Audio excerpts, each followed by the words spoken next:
If there's one Muslim person I respect so much is Aisha Yesufu, because she has been a constant advocate for good governance from the beginning of the administration of President Muhammadu Buhari. She has always said that there's a lot more that Nigerians expect from this government that they are not getting, and she has keep you know make ensuring that her voice is being heard by all those that feel what she's saying is not important. Now it has affected everyone, and everyone is beginning to speak out to say we need better governance in Nigeria, end SARS, end SWAT, end all forms of impunity going on in the country and brutality.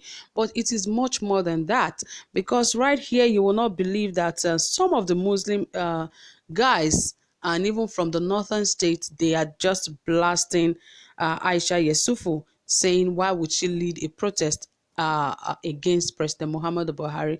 Well, one thing these guys should understand is that this protest is not done against President Muhammadu Buhari. Rather, this protest is done against bad governance, end SARS, and end police brutality. So it really has nothing to do with anything personal. It just has to do with, something that will benefit everyone at the end of the day in the country. So I don't know why these youths are saying SARS should continue to stay and all of that, all of that. But they have their own reasons. But fighting someone that is advocating for good governance and advocating for ending SARS that has caused a lot of brutality to young men and women today, I don't think there should be any reason why she should be attacked in any form. Yes, your belief and my belief are same, but of course, whatever is going to pay you might not be the same thing that will pay me. I know what my purposes are in life, and you know what your purposes are. So she understands what her purpose in life is, and she's sticking by it. So I don't see how that is a problem in the north. But anyway, I will tell you why some of these youths in the north are actually after her, and why they are writing some things about her, and so many things that will shock you that these guys are actually doing just to frustrate this woman's efforts. Anyway, guys, before I bring you more details on this, please ensure you hit the subscribe button and also give this video a thumbs up, and don't forget to turn on your notification bell. Yes, it says that some Nigerians Muslim on social media platform Facebook took to their religious group to berate human rights activist and SARS protester Aisha Yesufu for leading a protest. They opined that her action was un-Islamic and an outcome of Western education without any regards to Islam and its teaching. And one person said, I don't know, some women are so inept and clueless to the extent that struggling and shouting on the streets is what they call freedom and liberty. Islam has liberated you from such acts and asks you to remain under the sweet shadow of your ever-blessed and most tranquil matrimonial home. There, you will be rewarded and got admitted to Jannat. But because Shayant is running in their blood, they chose to mingle around with smelling, unreasonable folks, all in the name of protest, and some set of gullibles are out there hailing her. I'll deeply weep if I see my mother in this trauma. My wife will change name to divorce from the day she roam on the streets. My sister will receive the beating of her life if I ever see her in such stupidity. At least when it matters to protest, I and my fellow guys will do so, but not that very sensitive and precious gender. They are much more than that. Allah Yakuatu. That was one comment, and some also added that Aisha Yesufu did what she did was totally wrong and against their tradition and culture, noting that it is very wrong for a Muslim woman on hijab to lead a protest. You will recall that Muslim women Aisha Yesufu has been the face of the EndSARS movement for some days. Her role on the protest against police brutality has been well applauded by Nigerian youths.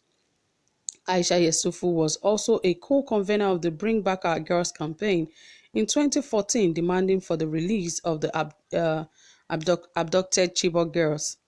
What do you have anything to say about her? Because she's really doing well. And some of the comments that some of our Muslim brothers and sisters also went about to say, another said this, the messenger, peace be on him, never ever protest in the streets of Makkah, though he and his champions were oppressed and persecuted for 13 years in Makkah. They never once blocked the streets, participated in sit-in, or plotted assassination. However, the Prophet could constantly advise them and remind them of their duty to their Lord and impending day of judgment, wherein Allah could call them to account. So to oppose this methodology is to oppose the Prophet, peace be unto him.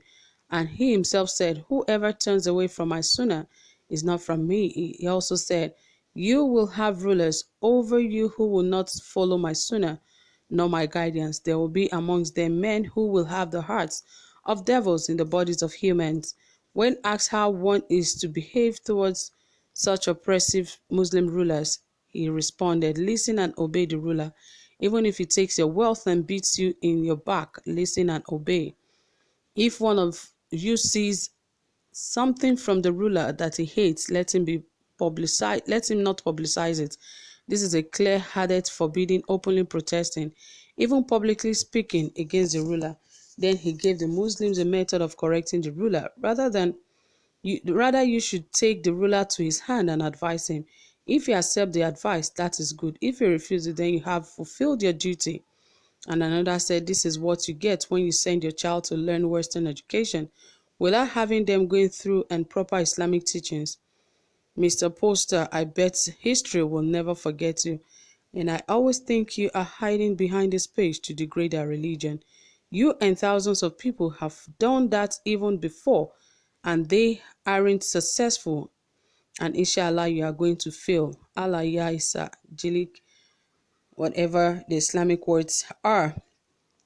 So those are some of the things that happened and some of the words, the attack that Aisha Yesufu got for protesting for good governance and end SARS. Well, that is the belief of some Muslims that, when a leader is doing badly, that nobody should just talk about it. They should just allow, such a government to come and pass by and all of that. But, in the case of Nigeria, it's just a cycle. It keeps going on and on and on and on. And, it is not something to really sit back and just watch things to unfold like it never happened. There are better things that can be done. Nigeria is a land that is filled with milk and honey, one of the best places in the world. And as we speak, it is now a place of reproach where nobody wants to step their feet.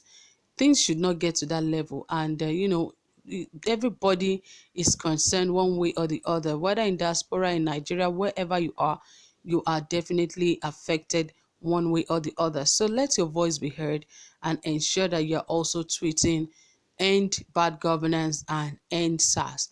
It is very, very important because Nigeria is still our own, irrespective of where we are and where we're talking from or whatever we do. It still affects our siblings, our brothers, our sisters, our cousins, our friends, and everyone we love. We still have a lot of them here in Nigeria, and we hope that God will continue to keep them.